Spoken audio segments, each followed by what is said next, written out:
Assalamualaikum warahmatullahi wabarakatuh. Salam salve, Om Swastiastu, Namo Buddhaya, salam kebajikan. Rekan-rekan yang saya hormati, dalam beberapa waktu terakhir, ruang publik diwarnai oleh berbagai isu dan kebijakan yang menjadi perhatian masyarakat. Mulai dari upaya pemerintah menjaga daya beli masyarakat melalui berbagai kebijakan di sektor energi, persiapan penguatan sumber daya manusia, pengelola koperasi desa, kelurahan Merah Putih, dan kampung nelayan Merah Putih, hingga antusiasme masyarakat menyambut peringatan hari ulang tahun ke-81 kemerdekaan Republik Indonesia.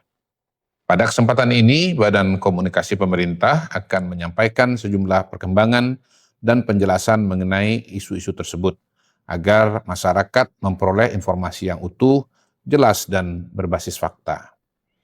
Pemerintah berkomitmen untuk terus menghadirkan komunikasi publik yang terbuka, akuntabel, dan mudah dipahami, sehingga setiap kebijakan dan program yang dijalankan dapat dipahami oleh masyarakat secara menyeluruh. Rekan-rekan yang saya hormati, di tengah dinamika ekonomi global yang masih penuh ketidakpastian, pemerintah terus berupaya menjaga daya beli masyarakat. Pemerintah memahami bahwa hingga saat ini banyak keluarga dan pelaku usaha masih menghadapi tekanan biaya hidup akibat perkembangan ekonomi dunia yang belum sepenuhnya stabil. Karena itu, setiap kebijakan yang diambil oleh pemerintah selalu mempertimbangkan kepentingan masyarakat secara luas. Bagi pemerintah, prioritas utama adalah memberikan kepastian dan ketenangan bagi masyarakat. Salah satunya dengan tidak menaikkan tarif listrik pada triwulan 3 tahun 2026, yaitu untuk periode Juli hingga September 2026, bagi 13 golongan pelanggan non-subsidi.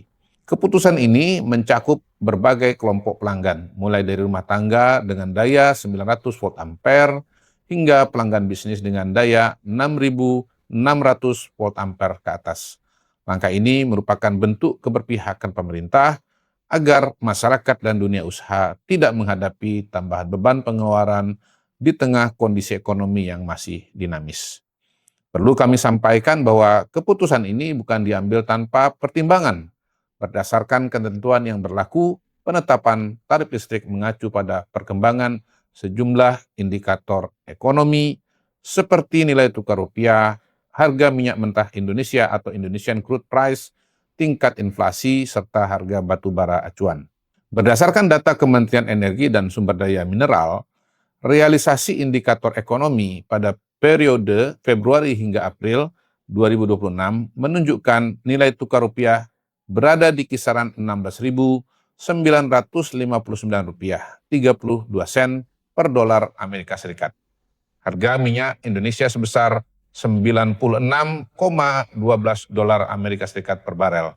Inflasi sebesar 0,21%.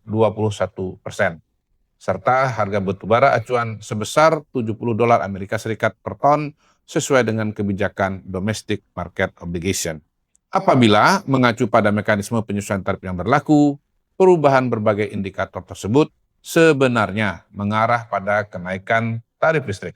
Namun, pemerintah memutuskan untuk tidak memberlakukan penyesuaian tarif karena menjaga stabilitas ekonomi dan daya beli masyarakat menjadi prioritas utama bagi pemerintah. Keputusan ini juga memberikan kepastian bagi dunia usaha. Dengan tarif listrik yang tetap, pelaku usaha dapat lebih tenang dalam merencanakan kegiatan produksi dan investasi, sehingga aktivitas ekonomi dapat terus berjalan dengan baik. Stabilitas biaya energi menjadi salah satu faktor penting dalam menjaga iklim usaha tetap kondusif dan mempertahankan momentum pertumbuhan ekonomi nasional. Kebijakan ini sejalan dengan Peraturan Menteri SDM Nomor 7 Tahun 2024 yang mengatur bahwa evaluasi tarif listrik pelanggan non-subsidi dilakukan setiap 3 bulan berdasarkan perkembangan parameter ekonomi. Artinya, pemerintah tetap menjalankan aturan yang berlaku, namun dalam pelaksanaannya juga mempertimbangkan kondisi ekonomi nasional serta kepentingan masyarakat secara menyeluruh. Selain mempertahankan tarif listrik bagi pelanggan non-subsidi, pemerintah juga memastikan bahwa tarif listrik untuk 24 golongan pelanggan bersubsidi tetap dan tidak mengalami perubahan.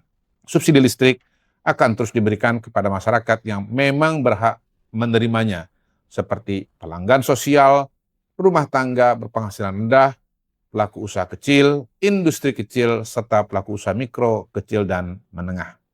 Langkah ini menjadi bagian dari komitmen pemerintah untuk memastikan kelompok masyarakat yang membutuhkan tetap memperoleh perlindungan sehingga kebutuhan dasar mereka tetap terjaga. Dengan biaya listrik yang tetap, diharapkan pengeluaran rumah tangga dapat lebih terkendali, daya beli masyarakat tetap terjaga, dan konsumsi masyarakat sebagai motor utama pertumbuhan ekonomi nasional dapat terus bergerak.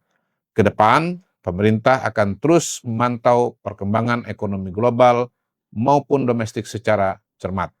Perkembangan harga energi, inflasi, nilai tukar, dan berbagai indikator ekonomi lainnya akan menjadi perhatian agar setiap kebijakan yang diambil tetap tepat sasaran, terukur, dan memberikan manfaat nyata bagi masyarakat. Fokus pemerintah tetap sama, yaitu menjaga stabilitas ekonomi, melindungi daya beli masyarakat, memberikan kepastian bagi dunia usaha, serta memastikan proses pertumbuhan ekonomi Indonesia terus berjalan secara kuat dan berkelanjutan. Sebagai penutup, pemerintah juga mengajak seluruh masyarakat untuk menggunakan listrik secara bijak dan efisien. Penggunaan energi yang hemat bukan hanya membantu mengurangi pengeluaran rumah tangga, tetapi juga menjadi bagian dari upaya bersama dalam menjaga ketahanan dan kemandirian energi nasional Indonesia.